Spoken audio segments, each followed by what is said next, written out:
Elizabeth, I remember when you first went missing and literally hundreds of people were out looking for you. Now we know you were being held captive not very far away from your home at all. Did you ever hear people calling out your name trying to find you? There was one time.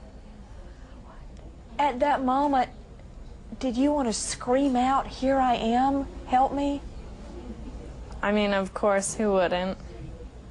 How, at that moment, when you knew people were looking for you, your parents were there, they were trying to find you, how did that make you feel? You know, I didn't know how big it was, and it was good to know people were looking for me, but I felt so far away, you know, it didn't really connect at that time, and yeah. You know, and I think that. And you were such a little girl, Elizabeth. I mean, you were just 14 years old. Yeah.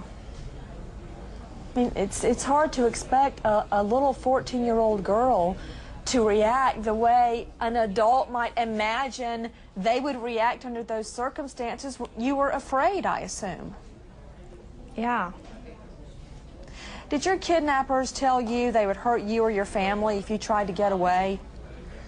You know, they did, and I really am here to support the bill and not to go into what happened to me, what is in my past, because I'm not here to give an interview on that. I'm here to help push this bill through.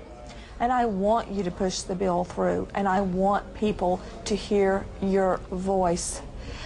When we take a look back, there is a shot of Elizabeth Smart, and here she is 4 years later, and frankly, it's a miracle that she was ever found.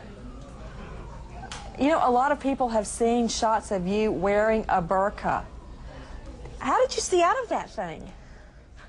You know, I'm really not going to talk about this at this time. I mean, that's something I just don't even look back at, and I really, to be frankly honest, I really don't appreciate you bringing all this up. I'm sorry, dear. I thought that you would speak out to other victims, but you know what? I completely understand. A lot of victims don't want to talk about it and don't feel like talking about it. Let's talk about the bill. To Senator Hatch. Senator Hatch, you said you